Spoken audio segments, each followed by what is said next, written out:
नमस्कार सर्वांना. श्री स्वामी समर्थ. उद्या आहे वटपौर्णिमा.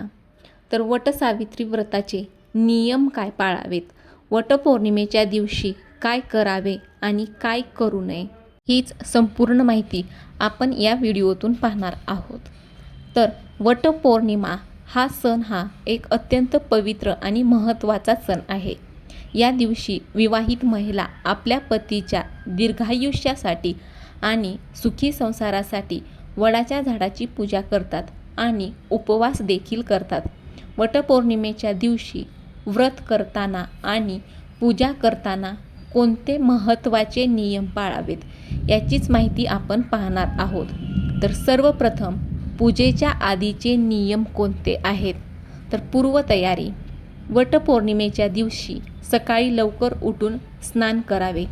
या दिवशी स्वच्छ आणि शक्यतो नवीन किंवा मांगलिक वस्त्रे उदाहरणार्थ लाल, पिवळी, हिरवी साडी परिधान करावी. काळ्या रंगाचे कपडे घालणे टाळावे. या दिवशी सुवासिनींनी हातावर मेहंदी काढणे, कपाळावर कुंकू लावणे, बांगड्या भरणे आणि मंगळसूत्र घालणे यासारखे पूर्ण शृंगार करावेत, कारण हे सौभाग्याचे प्रतीक आहेत. त्यानंतर वडाच्या झाडाची पूजा करताना कोणते नियम पाळावेत.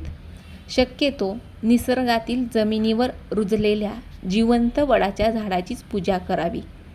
शहरांमध्ये वडाच्या फांद्या तोडून आणून घरगुती पूजा केली जाते, परंतु शास्त्रांनुसार फांदी तोडणे देखील अशुभ मानले जाते. जर प्रत्यक्ष झाडापाशी जाणं तुम्हाला शक्य नसेल तर कुंडीतील रोपाची किंवा चित्राची पूजा करावी.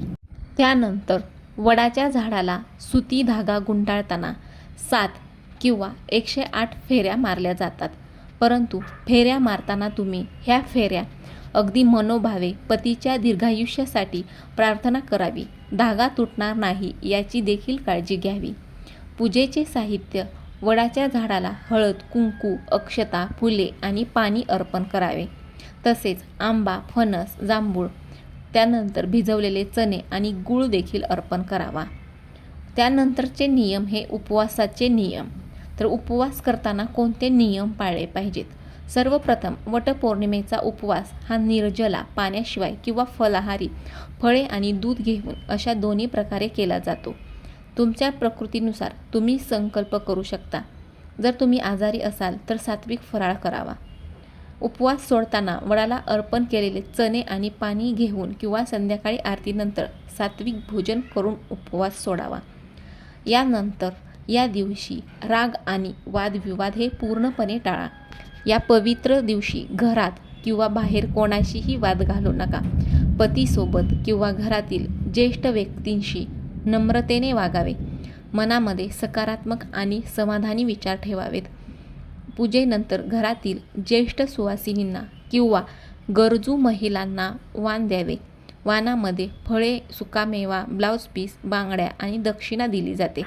त्यानंतर ज्येष्ठांचे आशीर्वाद देखील घ्यावेत. वटपौर्णिमेच्या दिवशी घरात कोणत्याही प्रकारचे मांसाहारी जेवण बनवू नका आणि तामसिक अन्नाचे सेवन टाळा. संपूर्ण दिवस हा भक्तिभावात घालवा. वटपौर्णिमेच्या दिवशी व्रताचे पूर्ण फळ मिळवण्यासाठी काही गोष्टी ह्या तुम्ही आवर्जून करायच्या आहेत आणि काही गोष्टी ह्या पूर्णपणे टाळाव्यात. तर त्यासाठी काय करावे आणि काय करू नये, तर सकाळी लवकर उठावे. वटपौर्णिमेच्या दिवशी सूर्योदयापूर्वी उठून स्नान करावे आणि स्वच्छ मांगलिक वस्त्रे परिधान करावीत. पूर्ण शृंगार करावा. सुवासिनींनी हातावर मेहंदी काढणे, कपाळावर कुंकू, गळ्यात मंगळसूत्र आणि हातात हिरव्या बांगड्या घालाव्यात. शक्यतो जमिनीवर रुजलेल्या जिवंत वडाच्या झाडाची पूजा करावी. त्यानंतर प्रदक्षिणा घालावे.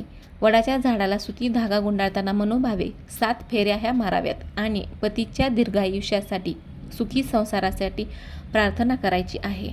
त्यानंतर घरातील सासू, नणंद किंवा इतर ज्येष्ठ सुवासिनींना सौभाग्यवान द्यावे. त्यानंतर संपूर्ण दिवस आनंदी आणि सकारात्मक वातावरणात घालवावा. तर या दिवशी काय करू नये, तर पूजा करताना किंवा उपवासाच्या दिवशी काळ्या आणि पांढऱ्या रंगाचे कपडे किंवा बांगड्या वापरणे हे अशुभ मानले जाते. वडाच्या फांद्या तोडू नयेत.